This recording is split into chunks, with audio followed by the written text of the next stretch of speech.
Hello, everybody. Welcome back to another live stream. I actually haven't streamed in a minute, but I am back. Hello, everybody. Welcome. I am the Goldman, and today what I want to do is I want to go through everything I watched in January of 2026. Now, this was an idea I saw from another YouTuber. I forgot the name, but I really like the idea. I'm like, I've been seeing a lot more movies. My New Year's resolution for 2026 took me a second. My New Year's resolution for 2026 was to just see more movies in theaters and not just see like the big blockbusters or whatever. I want to see actual like smaller budgeted movies I wouldn't normally see. So I was like, I want to see more of these movies. And I saw like, including the two Lord of the Rings films I saw like 7 movies in theaters in January of 2026 of this year. And I want a lot of them, most of these movies, actually almost all these movies, I won't actually make videos about. Like in this video, I'm going to talk about like 28 years later, like The Housemaid. And these aren't movies I'm going to make long video essays about. But I kind of do want to talk about them. I think it's fun to talk about them. So that is kind of the purpose of this stream. I want to talk about everything I watched in January 2026. I'm going to begin with the newer movies I watched, and then I'm going to talk about the either older movies I rewatched or older movies that I had not seen before and I watched for the first time. And for the newer movies, especially the ones that have come out recently, I'm not going to spoil anything because I encourage you guys to see some of these movies. If there's a movie I don't think any of you would have any interest in, I probably won't spoil it. Or I might spoil it, but the main purpose is to get you guys to see some of these movies. I think they're fun. The bro is live. Yes, I am. I am indeed live. Thank you, Tahu Aroa. Tahu Aroa. Sorry about that. So yeah, I'm gonna wait a sec for a few more people to tune in to this stream because I think this will be a lot of fun, and I want to get a bit more people in the chat, and then we'll talk about the movies that I saw for the first time in January of 2026. There is one other thing that I want to talk about, but I will get to that in a sec because I think it'll be important. What's up, Mandalex? Every The Goldman live stream I watched in January 2026. Thanks. And actually, I'm curious to see. It's quite a lot. Yeah, I've been streaming a lot more, and that's something I want to do. Yo, what's good? Karasek. Thank you guys for tuning in. So it's midday here in Sydney, Australia. Oh, that's so cool. That's so cool that I have viewers all the way from Australia. Like I've as someone who has my subscriber count, which is 160,000, like I know there are people all over the world who watch my videos, and sometimes I don't fully like realize that or fully acknowledge it. And hearing people from all over the world that they watch my videos is really cool. What movies do you think are perfect? WALL-E. WALL-E is one of them. See, I got this nice WALL-E art here, and I got these WALL-E Legos right here. So that's definitely a perfect movie. And I might talk about some other perfect movies on this list, but we'll get to that in a second. Hey, Goldman, we've been dealing with a snowstorm last week. It's been crazy week as schools and colleges were canceled. Yeah, I know. I'm in the United States, and I've seen the snow. I've heard the stories. Thankfully, I wasn't as impacted as much by the snow, but I know it's impacted a lot of people all over. Unless you're not in the United States and there was snow elsewhere. But yeah, the snow in the US was really bad. Yeah, so thanks for commenting, Abby. I appreciate it. So one thing I want to do, I think I'll begin chatting about this now, is interesting. So some of you may be watching this on The Goldman. Awesome. Now, some of you may be watching this on a different channel. So what I want to do is I want to share my screen for a quick second.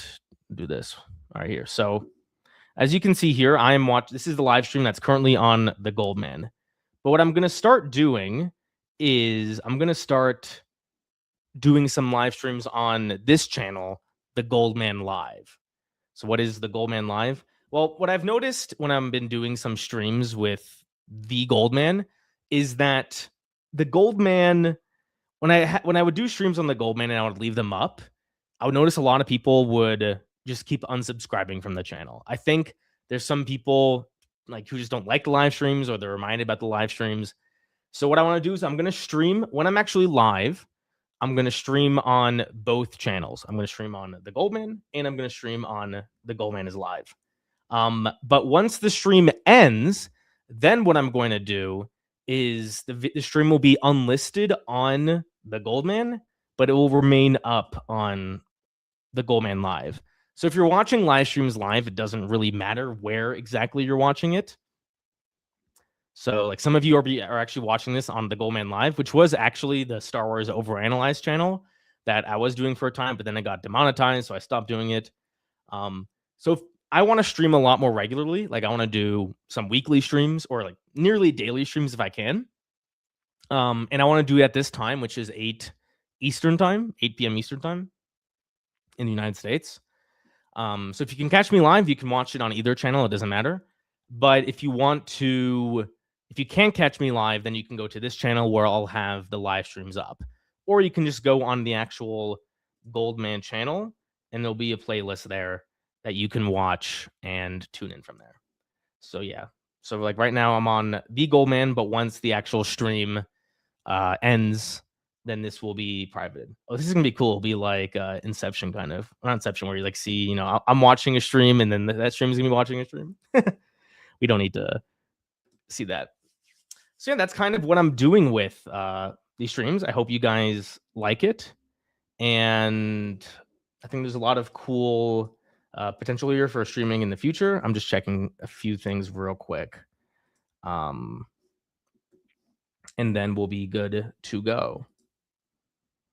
And I want to talk about some of the more streams, some of the other streams. So yeah, so what I'm going to do is I want to share the link to the Goldman Live. So if you're not watching it on the Goldman Live, actually go over there because that channel is not monetized. It was monetized, but then it got demonetized because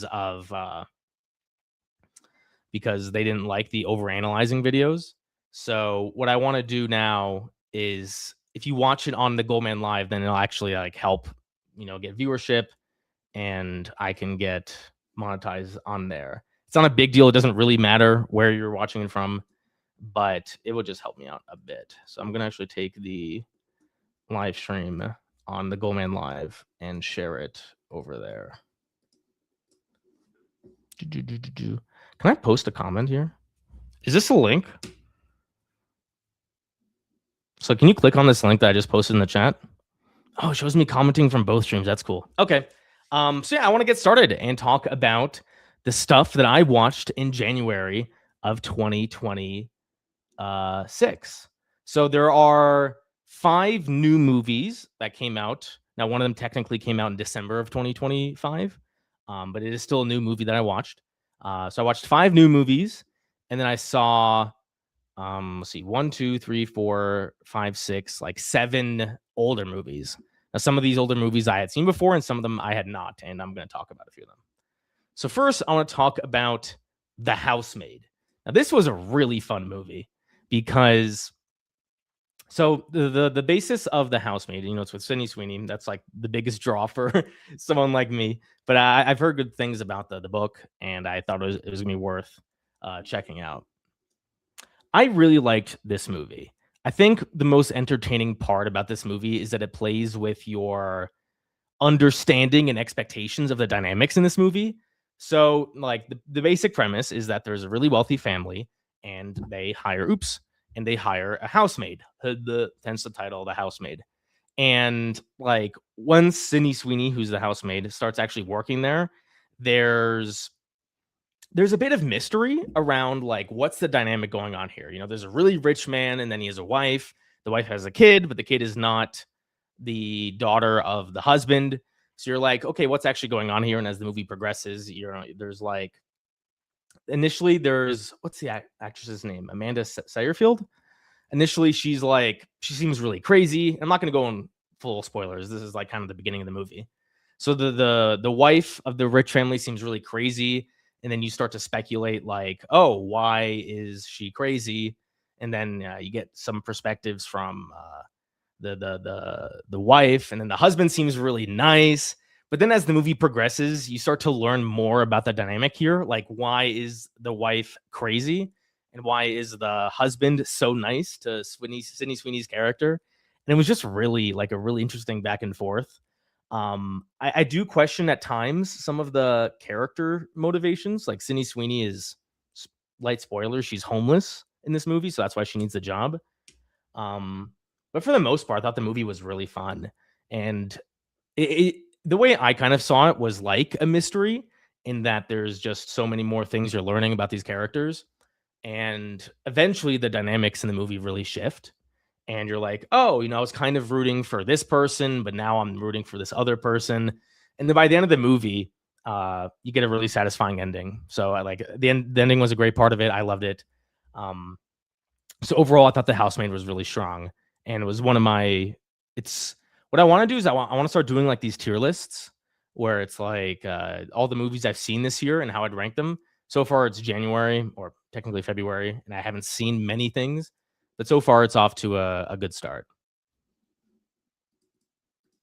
Up next, there is Primate. So let me change the banner here. Primate. So Primate was actually really fun. I just want to check something real quick because I'm a little surprised by something. Anyways, so Primate, I saw this movie in theaters with a friend. And at first, I was really.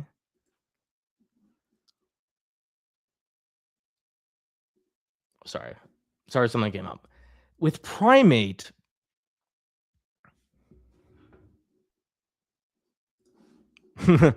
don't mind me. I'm gonna be lurking. I like your profile pic. I used to love Thomas the Tank Engine. I think I literally just seen Avatar in theaters multiple times this year, and it's a fun movie.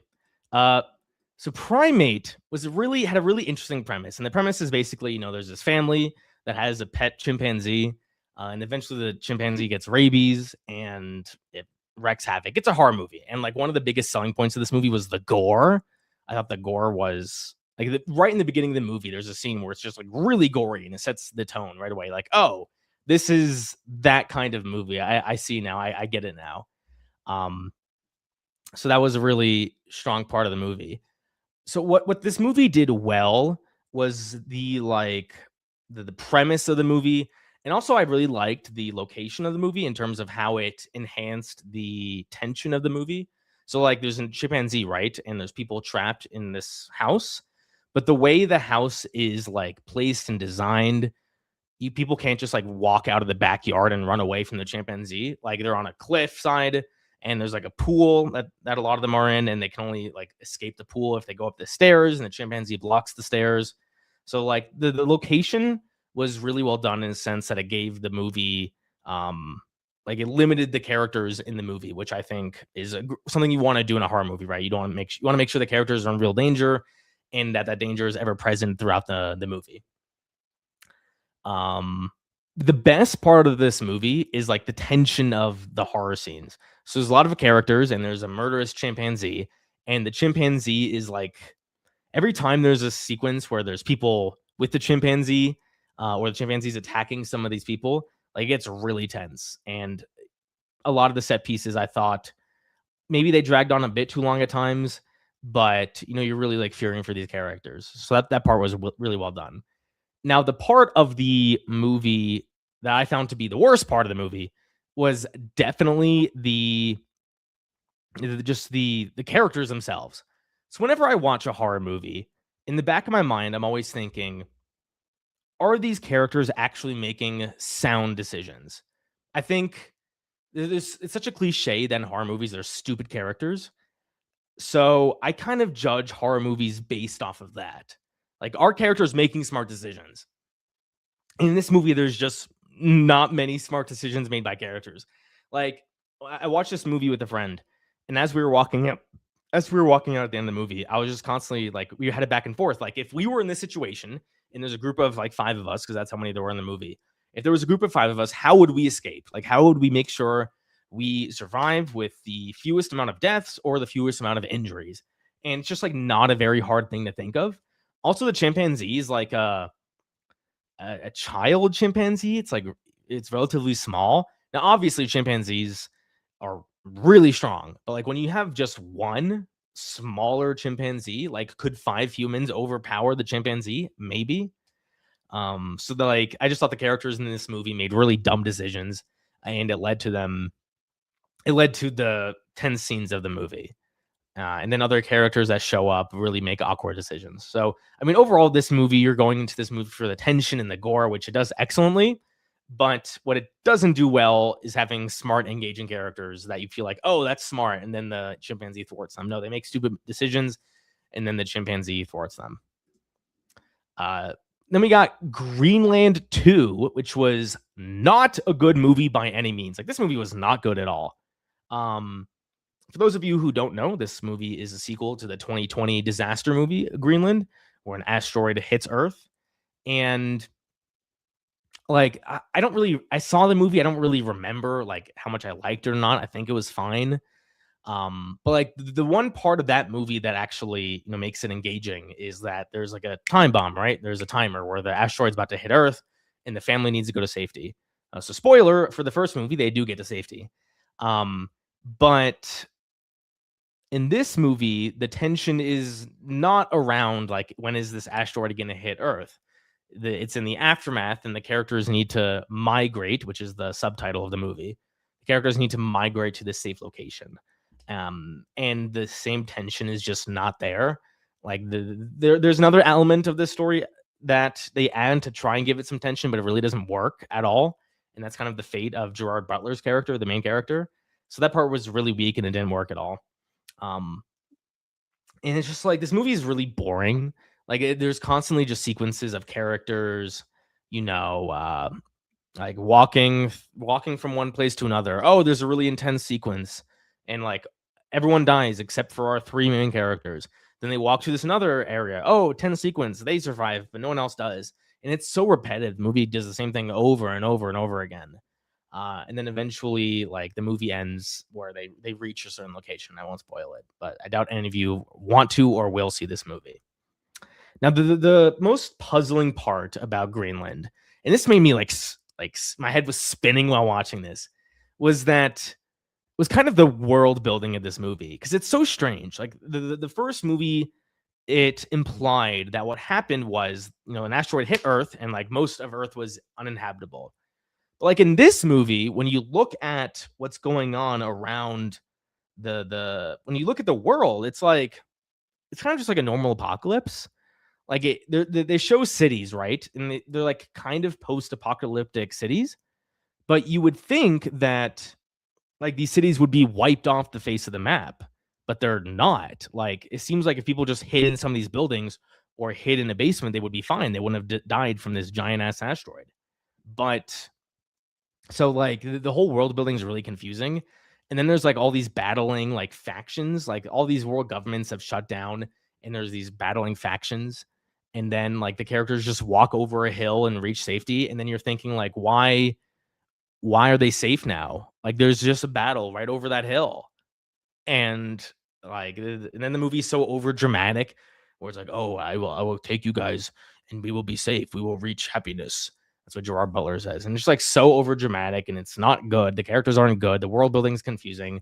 So this was not a good movie and it'll probably be my least favorite movie of the year so far. Up next, there's 28 Years Later 2, The Bone Temple. So this movie, like I had such mixed feelings about the first 28 Years Later. And that's because it's like the movie just does something really unique with the zombie genre in that it's been 28 years since the apocalypse started. And like you have these characters that are doing really interesting things. And then in this movie, in The Bone Temple, it's like not even really a zombie movie. Like there's no zombies at all. I shouldn't say no zombies at all. There's barely any. And the focus is really on 2 storylines. There's the guy from the first movie who the boy from the first movie who survived, and now he's kind of with these Antichrist people, and it was really strange. But that part of the movie was well done in the sense of how like haunting these Antichrist people are, because that's like there's this cult, and they're believing in like Satan. They're Satanists essentially, and they do these really horrific things. And the movie's very gory in that sense. And I thought that was well done. I liked that part of the movie. So there's that whole sequence there where you have these people who believe in the Antichrist, who believe in Satan, and they believe in sacrificing people to like the gods because they believe, the reason there's a zombie apocalypse is because of the gods. And then there's this doctor, I forget his name. He's played by Voldemort. And he has this back and forth with like an alpha zombie. And where you struggle so much is that like this is just so not a zombie movie. Like this doctor like breaks all the rules of stereotypical like zombie movie behavior, but eventually you kind of just have to go with it. Like, oh, this is how people are acting in this zombie movie. And then there's some interesting things with the doctor, and then the two storylines come together, and it's really weird. I didn't love this movie, but I didn't hate it. I thought it was just fine. So it's a good movie. It's a fine movie. It's a fine movie. Now, this movie I just saw this past weekend, Send Help. This is the Sam Raimi new movie, and it was really interesting. I think the best part about this movie is like the premise, where you have Castaway, right, where these people are stranded on an island, but you also have this dynamic between an employee and the boss, and the boss is like too comically of a douchebag. So you're really rooting against him, and then you're rooting for Rachel McAdams' character. And the best parts about this movie is the dynamics between those characters. Like now that the roles are flipped, where this Rachel McAdams' character, what was her name? Linda. Like she's really good with survival stuff. So it's like, oh, like she's kind of in charge now. And I thought that part of the movie was really well done. At times I was questioning some of the character decisions, like why were people acting in a certain way? Like I understand the dynamics and why these two people may not like each other, but as the movie progresses, you're like, oh, why are you acting like this? Like, why are you not? I don't want to spoil the movie, so it's hard to say. But what made this movie really surprising to me is that there's not as much of a focus on these characters surviving. Like when you're watching Castaway, you're like, oh, is Tom Hanks going to survive? This movie just doesn't have that. And I think it made the movie a lot more interesting. It was a lot of fun. And just like the best part of this movie is the scenario surrounding the dynamic between an employee and a really douchebag boss and how that kind of flips. And then you also like begin to question who you're actually rooting for. I thought it was really well done. So those are all the new movies I saw this year. And then we can talk about some of the older movies I saw as well. Like I saw Two Towers and Return of the King extended editions in theaters. First time I had seen any of the Lord of the Rings movies in theaters. Obviously, I grew up watching these movies. I've done videos on them. So I love Lord of the Rings, and I got to watch the extended editions in theaters. I will say, when you're watching the extended editions in theaters and you can't like pause it, it makes it really hard. We're like, oh, what's a slower part of the movie so you can go pee in the bathroom real quick. Especially when you have a group of girls with you who can't hold their bladders for 4 hours. I will say the Two Towers extended edition is slow at times. Like if I had to choose between the extended editions or the regular theatrical editions, I'd seen Fellowship. Like I was rewatching them and I saw the Fellowship extended edition in December, and then they announced they were re-releasing them. So I'm like, oh, I don't really need to rewatch Fellowship. So I went to just go see Two Towers and Return of the King. Now, Return of the King is still such an excellent movie. It's like a perfect movie. Someone asked before. Yeah, it is definitely a perfect movie. Return of the King is perfect. Two Towers is definitely the weakest of the trilogy, in my opinion. And I don't think the extended edition is like a perfect 10 out of 10. I think it's really slow at times. But they're still all so great, and I love them so much. Another movie I saw for the first time. This is actually the first time. So I mentioned this in a stream before. This was actually the first time I've been watching some of the Harry Potter movies. I had never seen them before. So I was reading all the books, and then after each book, I was watching the movies. So I saw Order of the Phoenix and Half-Blood Prince for the first time. I do not like Order of the Phoenix at all. Like, I don't like the book and I don't like the movie. It feels like a filler book and movie. I was really surprised by how little, like, the story of this movie matters. Like, spoilers for Harry Potter. Like, the only thing that really matters in Order of the Phoenix, and it's like a 900-page book, is that Sirius Black dies and that there's a prophecy that's revealed. And then we learn that there's an Order of the Phoenix. But like the whole actual plot of the movie, Like, just doesn't really have any lasting consequence. It's really like a filler book and movie, and they're both similar in that sense. Now there's Half-Blood Prince. I loved this book. I love this book so much. In the movie, I loved almost all of it up until the part where we get the ending. Like, the ending of Half-Blood Prince, the movie, is such a bastardization of the book. I was furious. I'm now actually like, this is the first time I've gotten invested in Harry Potter. So like, I'm only now learning about kind of common opinions about these movies. And when after I finished this movie, I'm like, I need to see online. Like, do people like the ending of the Half-Blood Prince movie? And so there's a lot of like mixed feelings here and there. And I was really surprised. I just like the ending of the Half-Blood Prince book is so tense, and none of that is in the movie. And it was really disappointing. But overall, I mostly enjoyed the movie. I just really hated the ending. Order of the Phoenix more than Half-Blood Prince. That's so surprising. I don't understand how people can like the Half-Blood Prince. It's so boring. Oh, and the other thing about the Half-Blood Prince movie is that the cinematography is awful. I hate the cinematography. It was disgusting. I hated it. Which like it's so dark and so gloomy. I really didn't like that at all. And then now I never thought in my life I'd ever be talking about these movies in my YouTube career, but here we are. I watched the Twilight movies for the first time.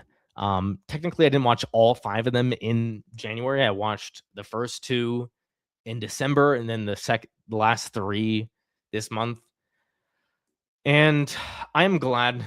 I assume you're talking about Harry Potter. Yes, I have read the Harry Potter books, and I've read Deathly Hallows. I just need to watch the Deathly Hallows movies now. The Twilight movies are so bad. I will say they do get better as they progress. So like by the end of the series, it's just so goofy. The Twilight movies are just like really something funny to like laugh with. Like, I think the first 2 are the really, really bad ones. But by the end, I think they're a lot better and it's a lot more fun. You loved the ending of Half-Blood Prince, like the movie ending? I hated the ending of the movie. I really hated it. I thought it was awful. Captain Luma says, I really liked Phoenix, didn't like Half-Blood Prince, LOL to each on. Yeah, it's so funny, like, because I never watched the books, and I think I watched a few of the movies growing up, but I like didn't really remember them. So like now that I've done that, I'm actually engaging somewhat with the fandom and like what people's opinions are. And it's like the same thing with Star Wars. I don't understand how some people could like certain movies over other movies. But you're right, to each their own. I watched them all years ago and hated them. What, the Twilight movies? Yeah, they're not good. They're not good at all. So yeah, that's everything I saw in 2020 or January of 2025, 2026. I when I made this stream, I titled it January 2025. Like, I still haven't wrapped my head around the fact that we're in 2026. Like, it feels weird, even though we're in February. What's your favorite Harry Potter movie? Now, so far, I have not watched the 2 Deathly Hallows movies. I plan on watching them this weekend, actually. Of the first 6, I think it's Prisoner of Azkaban. I like the first ones more. Like, I don't really love Goblet of Fire as an adaptation. And I didn't like Order of the Phoenix. And I didn't love Half-Blood Prince. I would go with Prisoner of Azkaban. Have you watched the Stranger Things finale? Yes, I have. I am not going to make a video on it because I want to make a Stranger Things 1 year later video next year or like at the end of this year. So that's something I'm going to do. I finished Andor season 2 the other week. Post-series depression has hit. It's a great show. I remember just like sitting down watching season 2, those last few episodes, and just appreciating like I'm watching greatness for the first time, and like I'll only ever be able to watch Andor for the first time once. Have I seen Marty Supreme? I have not. I've heard good things, but no, I have not watched Marty Supreme. So yeah, we'll see if I keep doing these kinds of streams going forward. I think they could be a lot of fun talking about the main types of movies I've seen this month. But we'll see. If not many people tune into these kinds of streams, then I'm not going to do more of them. But who knows? We'll see. Anyways, shorter stream, about half an hour. I'm hopefully going to be live tomorrow. I want to do a tier list like of Stranger Things stuff. I think it'd be a lot of fun and be a great way to engage with the viewers. What do you think about the original 5 Planet of the Apes movies? I've seen them all. I love the first one. The second And second one's weird as hell. The third one is really interesting with I forget the names of the characters, the two ape parents like going to the human world. And then the fourth one is basically like Rise of the Planet of the Apes, the new one. And then the fifth one was weird as well. I don't hate the movies. I don't love them, but they're classics. Anyways, so that's gonna be the stream, guys. Thank you guys for tuning in. I hope to be doing more streams in the future, and let me know if you like me talking about everything I saw in a certain month. I think it's a fun idea, and let's see if you guys like it. So, anyways, thank you guys for watching. Don't forget, tune out the Claude Squad, and I'll see you guys next time.